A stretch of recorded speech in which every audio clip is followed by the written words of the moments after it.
mark question mean அல்லது average value of alternating current. இப்போ DC current இப்போ ரெண்டு current இருக்கு, AC current, DC current, direct current, alternating current. So DC current அப்படின்னு எடுத்துட்டோம்னா அதோட வோல்டேஜ் வந்து constant over a period of time. ஒரு பர்டிகுலர் ஃபுல்லும் வந்து அதோட வோல்டேஜ் கான்ஸ்டண்ட்டாக தான் இருக்கும்.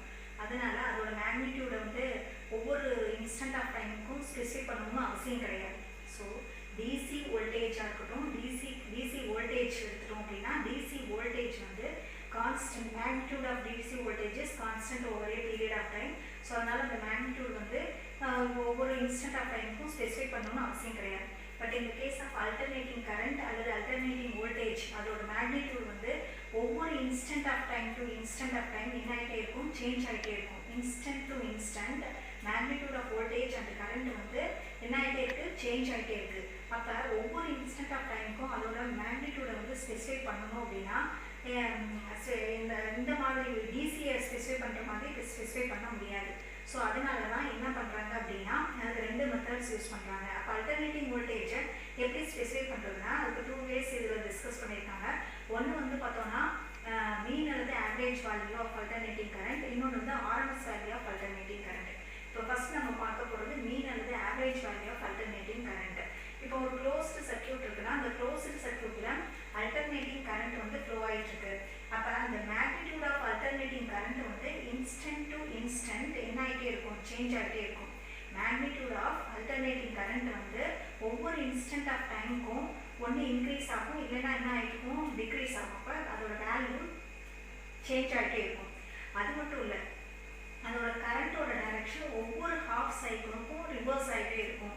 அல்டர்னேட்டிங் கரண்ட்டோட கரண்ட்டோட டைரக்ஷன் ஒவ்வொரு ஹாஃப் சைக்கிளுக்கும் ரிவர்ஸ் ஆகிட்டே இருக்கும். அப்போ இந்த மாதிரி இடத்துல வந்து பார்க்கும்போது இப்போ இந்த இடத்துல பாசிட்டிவ் ஹாஃப் சைக்கிள் எவ்வளோ இருக்கோ அதே அளவு நெகட்டிவ் ஹாஃப் சைக்கிள் சிமெட்ரிக்கல் நேச்சரில் இருக்குது. அப்போ அல்டர்னேட்டிங் கரண்ட் வந்து over one cycle, over one complete cycle, ஒரு பாசிட்டிவ் ஹாஃப் சைக்கிள், ஒரு நெகட்டிவ் ஹாஃப் சைக்கிள், இது ரெண்டும் சேர்ந்தது தான் ஓவர் ஒன் சைக்கிள். ஸோ இந்த அல்டர்னேட்டிங் கரண்ட்டோட வேல்யூ பார்த்தோம். அல்டர்னேட்டிங் கரண்ட்டோட ஆவரேஜ் அல்லது mean value over one complete சைக்கிளுக்கு 0 ஆகிடுது. எகைன் அப்போ ஒன் கம்ப்ளீட் சைக்கிளுக்கு பார்க்கும்போது எகைன் அந்த அல்டர்னேட்டிங் கரண்ட்டை ஸ்பெசிஃபை பண்ணுறது கஷ்டமாக இருக்குது, ஏன்னா 0ன்னு காமிக்குது. ஸோ அப்போ வந்து என்ன பண்ணலாம் அப்படின்னா ஒன் கம்ப்ளீட் சைக்கிள்னு எடுக்காமல் ஒரு ஹாஃப் சைக்கிளுக்கு எடுத்துக்கலாம். So what is the average அல்லது mean value of alternating current over one half cycle, அதை வச்சு ஓவர் ஒன் ஹாஃப் சைக்கிள்னா எது positive half cycle or negative half cycle. What is the average or mean value of alternating voltage over positive half cycle? What is the average or mean value of alternating current over negative cycle? அப்படின்னு எடுத்துக்கலாம். அந்த average value of alternating current அப்படிங்கிற measurement வந்து பார்த்தீங்கன்னா ஏசியாக இருந்தாலும் சரி டிசியாக இருந்தாலும் சரி அதோட கால்குலேஷன்ஸ் அண்ட் அனாலிசிஸில் காமனாக தான் இருக்குது. இப்போது பாசிட்டிவ் ஹாஃப் சைக்கிளில் அல்டர்னேட்டிங் கரண்ட்டை பாசிட்டிவ்னு எடுத்துக்கணும், நெகட்டிவ் ஹாஃப் சைக்கிளில் அல்டர்னேட்டிங் கரண்ட்டை நெகட்டிவ்னு எடுத்துக்கிறோம். ஸோ அப்படி எடுத்துக்கிறதுனால தான் ஒன் கம்ப்ளீட் சைக்கிளில் என்ன ஆகுது, அதோட ஆவரேஜ் மீன் வேல்யூ 0 ஆகுது. ஸோ எகைன் அதை ஸ்பெசிஃபை பண்ண முடியாதனால நம்ம திருப்பி என்ன சொல்கிறோம் அப்படின்னா what is the average mean value of alternating current over one half சைக்கிளுக்கு கால்குலேட் பண்ண போகிறோம். ஸோ அதை எப்படி கால்குலேட் பண்ணுறதுன்னு பார்ப்போம். Let us consider this is the alternating current or voltage. இப்போ அல்டர்னேட்டிங் கரண்ட் கொடுத்துருக்கோம். ஸோ இந்த அல்டர்னேட்டிங் கரண்ட்லேயே this is positive half cycle, இது வந்து என்னது நெகட்டிவ் ஹாஃப் சைக்கிள். இதோட பேஸ் லென்த் பாசிட்டிவ் ஹாஃப் சைக்கிளில் base length 0 to π, negative half சைக்கிளில் எவ்வளோ இருக்குன்னா இதுவும் π to 2π, இதுவும் π. அப்போ ஃபுல் இங்கேருந்து இதுவரை பேஸ் லென்த் 2π, இங்கேருந்து இதுவரை பேஸ் லென்த் 2π, இங்கே ஹாஃப் சைக்கிளுக்கு பார்த்தோம்னா π. ஓகே, இதில் வந்து பார்த்தோம் அப்படின்னா what is the alternating current, what is the instantaneous value of alternating sinusoidal current flowing through a circuit அப்படின்னா what is the equation? I is equal to Im sin omega t. Instantaneous sinusoidal alternating current flowing through a circuit is taken as I is equal to Im sin omega t. Omega is equal to theta by t னு தெரியும். theta omegaங்கிறது angular velocity, angular frequency னு எடுத்துட்டோம்னா that is equal to angular displacement by time னு எடுத்துட்டோம்னா omega equal to theta by t. So omega equal to theta by t. அப்போ what is theta equal to omega t. அப்போ இதுக்கு இது பதிலாக theta போடலாம். அப்போ I is equal to Im sin theta. I is equal to Im sin theta. This is equation 1. இப்போ I is equal to small I அப்படிங்கிறது instantaneous sinusoidal alternating current flowing through a circuit. Im is the maximum value of the current. Okay. அடுத்து next வந்து what is Im? What is Im அப்படின்னு பார்த்தோம்னா what is Im இல்ல I average இப்போ நம்ம கண்டுபிடிக்கிறது mean அல்லது average value of alternating current. So mean அல்லது average value of alternating current equal to அப்போ வந்து என்ன பண்ண area of the positive half cycle அல்லது negative over one half cycle கண்டுபிடிக்க போறோம். இப்போ area of the positive half cycle அல்லது negative half cycle divided by base length of the half cycle. So இதுக்கு முன்னாடி என்ன பண்ணணும் அப்படின்னா average அல்லது mean value of alternating current over one half cycle. Over one half cycle either positive half cycle or negative half cycle is nothing but the sum of all currents over half cycle is given by area of the positive half cycle. அப்போ எந்த half cycle ஓட area கண்டுபிடிக்க போறீங்களோ அதில் இருக்கக்கூடிய currents எல்லாம் add பண்ணணும். Sum of all currents over அந்த ஏரியாவில் இருக்க அந்த ஹாஃப் சைக்கிளில் இருக்கக்கூடிய sum of the all currents எதுக்கு ஈக்குவலாக இருக்கும் அப்படின்னா it is given by the area of the half cycle. அதாவது இந்த பாசிட்டிவ் ஹாஃப் சைக்கிள் இருக்குன்னா இதில் இருக்கக்கூடிய sum of all currents is nothing but sum of all currents is nothing but what அப்படின்னா it is nothing but area of the half cycle. It is nothing but area of the half cycle. அப்போ the average or mean value of alternating current is equal to area of the positive half cycle. Positive half cycle na positive, negative half cycle na negative. So area of the positive half cycle divided by base length of the half cycle. இப்போ இதை கண்டுபிடிக்கிறதுக்கு நம்ம என்ன எடுத்துக்கிறோம் அப்படின்னா consider an elementary strip. இப்போ இந்த positive half சைக்கிளில் ஒரு எலிமெண்ட்ரி ஸ்ட்ரிப் எடுத்துக்கோம். ஸோ இந்த எலிமெண்ட்ரி ஸ்ட்ரிப்பில் வந்து பார்த்தோம் அப்படின்னா இதோட இதோட திக்னஸ் இந்த ஸ்ட்ரிப்போட திக்னஸ் எவ்வளோன்னா டி தீட்டா. இந்த பாசிட்டிவ் ஹாஃப் சைக்கிளில் ஒரு எலிமெண்ட்ரி ஸ்ட்ரிப் எடுத்துருக்கோம். இந்த எலிமெண்ட்ரி ஸ்ட்ரிப்போட thickness of the elementary strip is what அப்படின்னா டி தீட்டா. இந்த பாசிட்டிவ் ஹாஃப் சைக்கிளில் வந்து இதோட மிட் ஆர்டினேட் இந்த ஸ்ட்ரிப்போட மிட் ஆர்டினேட்டை ஐன்னு எடுத்துக்கிறோம். இப்போ ஏரியா ஆஃப் த ஸ்ட்ரிப் என்ன அப்படின்னா I into d theta. Area of the elementary strip is equal to what I into d theta. அப்போ இந்த பாசிட்டிவ் ஹாஃப் சைக்கிளில் ஒரு சின்ன எலிமெண்ட்ரி ஏரியாவோட ஒரு சின்ன ஸ்ட்ரிப்போட ஏரியா வந்து I into d theta. அப்போ இந்த ஹோல் பாசிட்டிவ் ஹாஃப் சைக்கிளோட ஏரியா என்ன அப்படின்னா அதை கால்குலேட் பண்ணுறதுக்கு இன்டகிரேட் பண்ணுறோம். இப்போ இன்டகிரேட் பண்ணும்போது இதோட பேஸ் லென்த் எங்கேருந்து எங்கே 0 to π.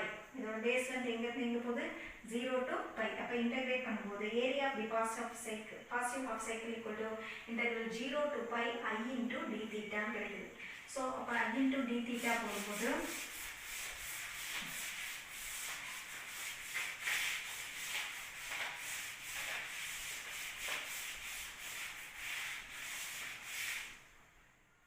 we know that I is equal to instantaneous value of alternating current, sinusoidal alternating current. I is equal to Im sin theta. This is equation number 1.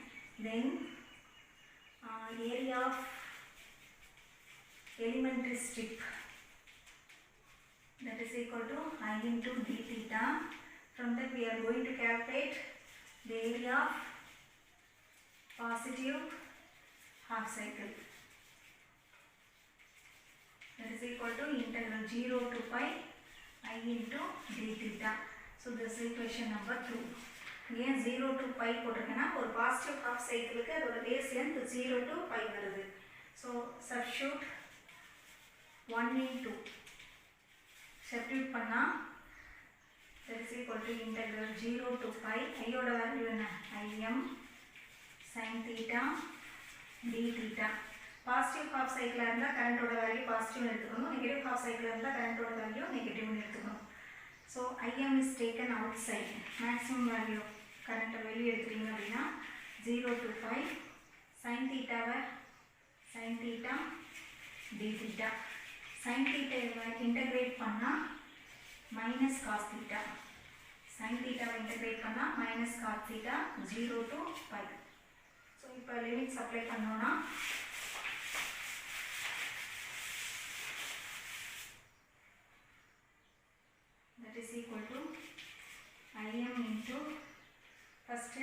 Limit minus lower limit. அப்போ minus இருக்கா, minus இருக்காமல் வெளியே எடுத்துட்டோம் அப்படின்னா மைனஸையும் வெளியே எடுத்துடலாம். இப்போ minus IM into cos theta 0 to pi, that is equal to minus im into cos pi minus cos 0. So minus im into cos 180 degree minus cos 0 degree. அப்போ minus im into cos 180 degree ஓட value minus 1 minus cos 0 ஓட value என்னன்னா 1. அப்போ minus 1. அப்போ minus 2. அப்போ minus im into minus 2. That is equal to I average. இப்போ நம்ம வந்து I average கிடையாது, area of the positive half cycle. Area of positive half cycle.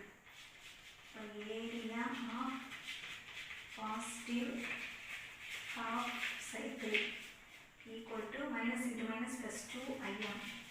So area of the positive half cycle வந்து 2im. So what is I average?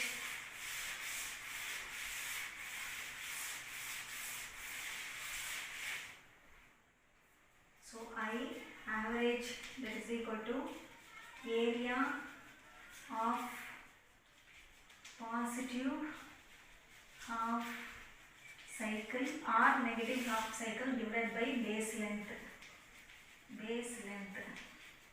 So base length எவ்வளவு, half cycle க்கு base length எவ்வளவு, pi. இப்போ இதை கொண்டு போய் substitute பண்ணோம்னா I average equal to area of the positive half cycle 2im by pi.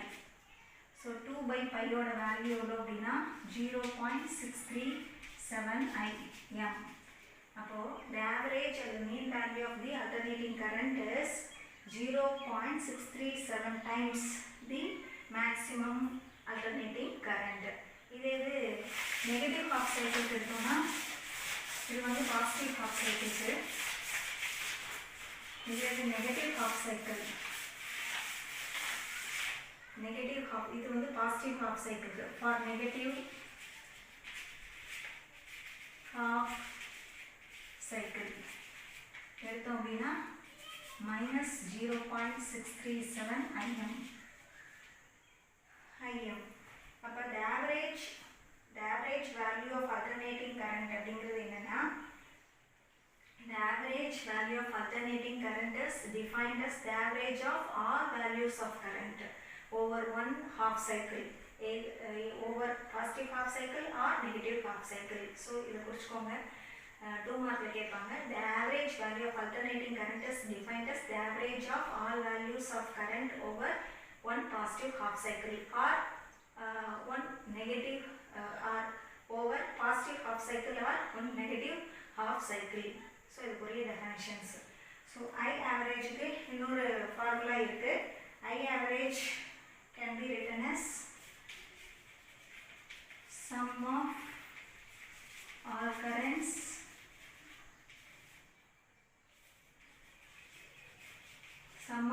currents over, so I average is equal to sum of all currents over positive half cycle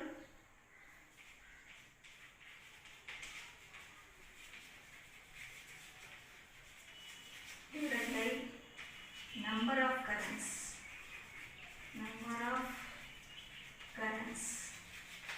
So that is equal